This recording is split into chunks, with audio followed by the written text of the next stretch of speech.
ભરૂચ જિલ્લા કોંગ્રેસ સમિતિ દ્વારા દેશના પ્રથમ વડાપ્રધાન સ્વર્ગીય જવાહરલાલ નહેરુની પુણ્યતિથિ નિમિત્તે તેઓને શ્રદ્ધાસુમન અર્પણ કરવામાં આવ્યા. ભરૂચ જિલ્લા કોંગ્રેસ સમિતિ દ્વારા જિલ્લા કોંગ્રેસ કાર્યાલય ખાતે દેશના પ્રથમ વડાપ્રધાન જવાહરલાલ નહેરુની પુણ્યતિથિ નિમિત્તે શ્રદ્ધાંજલિ કાર્યક્રમનું આયોજન કરવામાં આવ્યું. કાર્યક્રમ દરમિયાન કોંગ્રેસના આગેવાનો દ્વારા નહેરુજીના ચિત્રને ફૂલહાર અર્પણ કરવામાં આવ્યા હતા, તેમજ તેમના દેશપ્રેમ, વિકાસ કાર્યો અને રાષ્ટ્રીય નિર્માણમાં આપેલા યોગદાનને યાદ કરવામાં આવ્યું. આ પ્રસંગે ભરૂચ શહેર કોંગ્રેસ સમિતિના ઝુબેર પટેલ, દિનેશ કુમાર સહિત કોંગ્રેસના આગેવાનો અને કાર્યકરો ઉપસ્થિત રહ્યા હતા. આઝાદ થયા પછી ભારતમાં 12% માત્ર લિટરસી રેટ હતો. ઉદ્યોગો નગણ્ય હતા. શિક્ષાથી લઈને, ઉદ્યોગથી લઈને, સંરક્ષણથી લઈને આજે જે ભારત વિશ્વમાં ઉભર્યું તેનો શ્રેય કોઈને જાય છે તો એ પંડિત નહેરુજીને છે.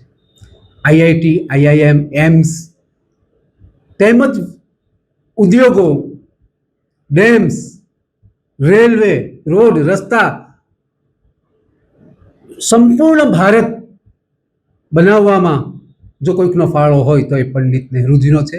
અને આજે અમે સૌ એમને યાદ કરી રહ્યા છીએ, શ્રદ્ધાસુમન અર્પિત કરી.